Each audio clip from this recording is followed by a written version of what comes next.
Pernah nggak sih Anda merasa udah ngelakuin semua hal yang benar, tapi kok kondisi finansial rasanya gitu-gitu aja? Nah, hari ini kita akan bongkar tuntas 7 kebenaran tentang uang yang diam-diam mungkin malah jadi penghalang terbesar kita buat sukses. Pernah nggak sih ngerasa kayak gitu? Kerja banting tulang hari demi hari, tapi kok ya, wah, rasanya nggak ada kemajuan yang berarti? Kalau iya, Anda nggak sendirian kok. Tapi, gimana kalau masalahnya itu sebenarnya bukan karena Anda kurang kerja keras?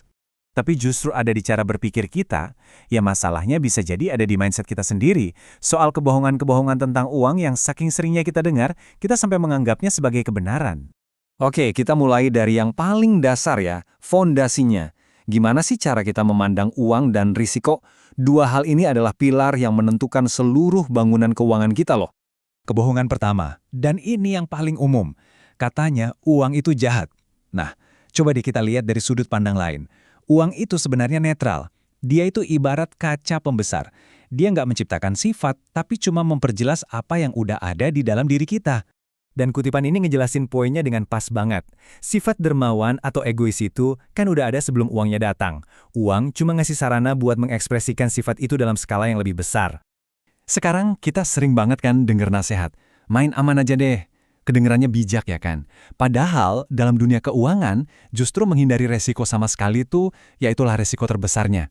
Itu resep pasti buat stuck di situ-situ aja. Pertumbuhan sejati, mau itu di karir atau investasi, itu selalu ada di luar zona nyaman kita. Tanpa keberanian buat ngambil risiko yang terukur, kita nggak akan pernah dapat hasil yang signifikan. Nah ini nih salah satu miskonsepsi paling gede. Banyak banget orang mikir nabung itu bisa bikin kaya. Padahal nabung sama investasi itu dua permainan yang beda banget. Menabung itu buat bertahan, aman, tapi ya nggak berkembang. Kalau investasi, nah itu baru cara buat bertumbuh. Kutipan ini benar-benar nangkep perbedaannya.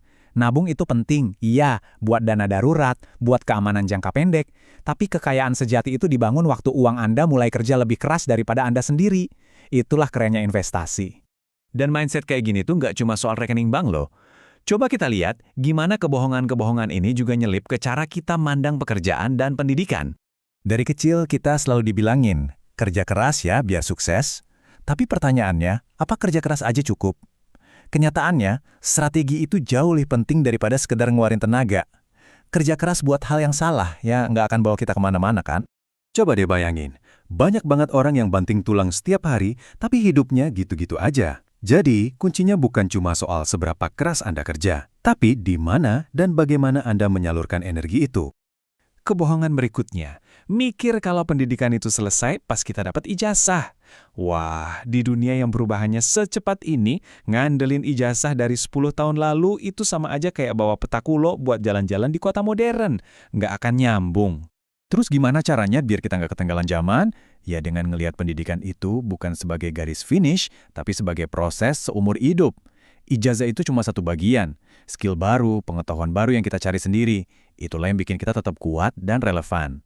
Oke, sekarang kita masuk ke bagian yang lebih praktis nih. Soal alat-alat keuangan. Cara kita ngelihat aset dan utang itu bakal nentuin banget hasil akhirnya. Sebelum kita lanjut, yuk kita samain persepsi dulu soal dua istilah paling dasar di dunia keuangan. Lupakan deh semua istilah yang ribet-ribet, cuma ingat ini aja. Aset itu masukin uang ke kantong, liabilitas itu ngeluarin uang dari kantong. Udah, sesimpel itu. Dan kalau Anda benar-benar paham ini, semuanya bakal berubah. Nah, ini dia nih, salah satu kebohongan yang paling sering diperdebatkan. Kita kan sering banget dengar kalau beli rumah itu investasi terbaik.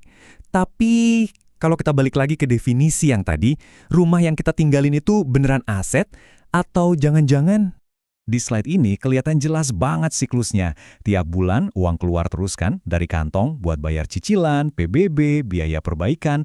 Karena nggak ada uang yang masuk sama sekali, ya berarti rumah tinggal kita itu secara definisi keuangan fungsinya sebagai liabilitas. Dan kebohongan terakhir yang bakal kita bongkar adalah soal pakai utang buat mulai bisnis. Wah, ini strategi yang risikonya tinggi banget. Karena kita gabungin sesuatu yang pasti dengan sesuatu yang sama sekali nggak pasti. Tabel ini nunjukin risikonya dengan jelas banget. Bayar bunga itu kan pasti. Tiap bulan harus dibayar. Sementara suksesnya bisnis itu nggak pasti. Nah, kombinasi antara kepastian pengeluaran dan ketidakpastian pemasukan ini bahaya banget. Risiko bangkrutnya jadi tinggi sekali. Oke, kita udah bongkar 7 mitos yang mungkin selama ini ngehambat kita. Sekarang, bagian paling pentingnya nih. Yuk kita bangun mindset baru yang lebih kuat di atas semua kebohongan tadi. Nah, inilah fondasi baru Anda. Uang itu alat, resiko yang terukur itu jalan buat bertumbuh. Investasi itu yang bangun kekayaan, bukan cuma nabung. Kerja cerdas lebih penting dari kerja keras, dan belajar seumur hidup itu kunci biar tetap relevan. Anggap aja ini bukan sekedar daftar, tapi kompas baru buat setiap keputusan finansial yang akan Anda ambil. Jadi, pertanyaan terakhir buat Anda. Dari 7 kebohongan ini, mana yang akan Anda tinggalkan mulai hari ini? Karena memilih buat ninggalin satu aja, dari keyakinan keliru ini, bisa jadi langkah pertama Anda menuju kebebasan finansial yang sebenarnya.